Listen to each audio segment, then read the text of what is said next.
So many couples stay quiet and don't say anything when they go through a loss, which they have every right and reasoning to do so. It's something so painful, and it's just easier to hold it inside rather than to tell people you are hurting. Most people don't understand or don't know what to say. Some may say something, but may even make it worse. But grieving is grieving, whether you have lost someone you've known your whole life, or you've lost someone that you've never seen before. It hurts the same. People may not understand your feelings of sorrow, and they may not know what to say. But you never know who is listening. Someone needs to hear that they are not alone. They need to know that it's not just them. They are not insufficient, and they are perfect. Each time I was pregnant, I got further along. The first time I miscarried, there was a sac and no baby, and I forget what they call that, but the second time there was a sac, a baby, and no heartbeat. The third time I saw the baby and the heartbeat, and the heartbeat stopped. And the fourth time I had my daughter.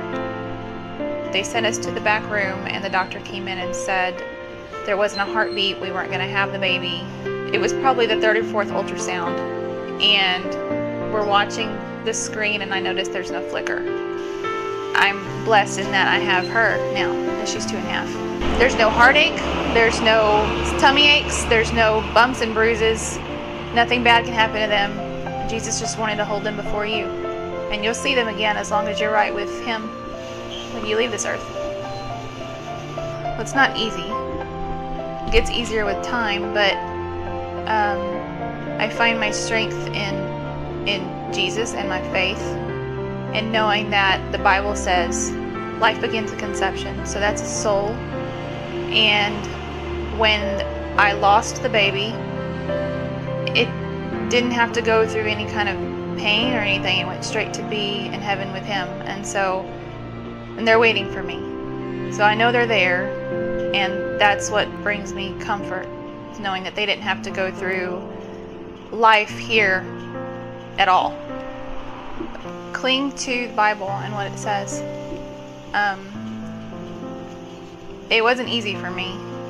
I was angry a lot at God for taking them all from me, because I thought surely I would get to the point where I was going to have a child.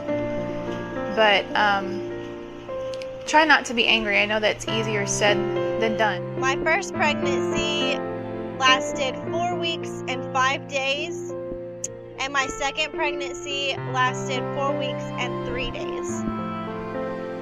And I did get a positive. My husband and I were elated and couldn't wait to tell our family, so we told them that day. Unfortunately, shortly after we did miscarry, my doctor told me that it was most likely a blighted ovum.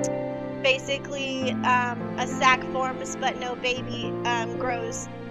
The whole time I had a feeling that something wasn't right.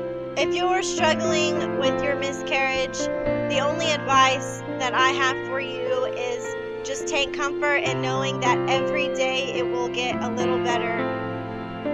There's nothing that can take the pain away from losing your baby. No words that anybody can say. The pain will always be there. It just gets easier to deal with.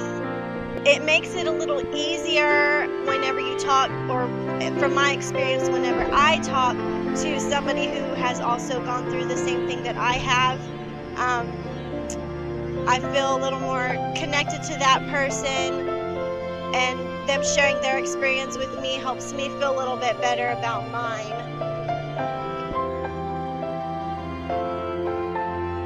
We have to come together and help each other grieve. We have to share our stories and raise awareness.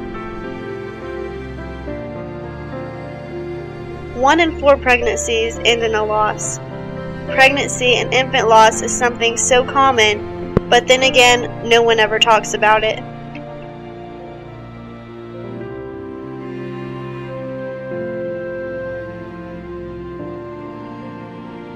Pregnancy and Infant Loss Awareness Day is a day to remember our precious babies who are no longer with us. It's a day to recognize all families who have had the same struggle. A day not to be sad, but to be thankful for the blessing we didn't get to keep. Remember your baby and light a candle in their honor, and may it represent the light that our babies brought into our lives.